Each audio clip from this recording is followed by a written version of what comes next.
Hi friends, welcome to my channel. ఈరోజు నేనైతే potato స్టిక్స్ని ఎలా చేయాలో చూపిస్తాను. ఇవైతే చేసుకోవడం చాలా ఈజీ. ఇవి ఒక 5 మినిట్స్లోనే చేసేసుకోవచ్చు. ఇవి పిల్లలైతే స్కూల్ నుంచి వచ్చేసరికి ఈవినింగ్ స్నాక్స్ లాగా చేసుకుంటే పిల్లలైనా పెద్దవాళ్ళైనా చాలా ఇష్టంగా తింటారు. ఇది ఎలా చేయాలో ప్రాసెస్ని అయితే చూసేద్దాం. ఫస్ట్ ఒక 2 బ్రెడ్స్ అయితే తీసుకొని ఈ విధంగా బ్రౌన్ కలర్గా ఉండేది కట్ చేసుకొని మిక్సీలో వేసి మిక్సీ పట్టించుకోవాలి. ఇలా నేను ఒక టూ బ్రెడ్ని అయితే తీసుకొని ఈ విధంగా చిన్న చిన్న ముక్కలుగా కట్ చేసి మిక్సీలో వేసుకొని ఇలాగా మిక్సీ పట్టుకున్నాను. ఈ విధంగా పౌడర్ లాగా మిక్సీ పట్టేసుకున్నాను. ఇప్పుడైతే దీనిని పక్కన పెట్టేసుకొని 2 ఆలునైతే ఉడకపెట్టి ఇలాగా తొక్కనైతే తీసుకోవాలి. ఇలాగా తొక్కంతా తీసేసుకున్న తర్వాత వీటిని మెత్తగా స్మాష్ చేసుకోవాలి.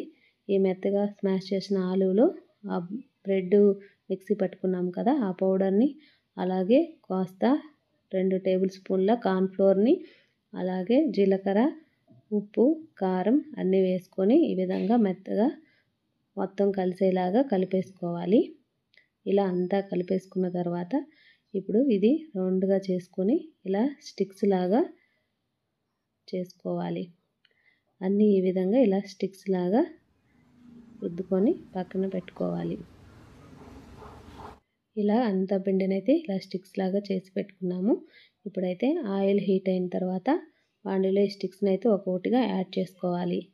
ఇవన్నీ ఒక్కొక్కటిగా యాడ్ చేసుకున్న తర్వాత 2 వైపులా కాలేలాగా టర్న్ చేసుకుంటూ కలుపుకోవాలి. ఇప్పుడు వీటిని అయితే ఈ విధంగా రెడ్ కలర్ వచ్చిన తర్వాత తీసేసుకోవాలి.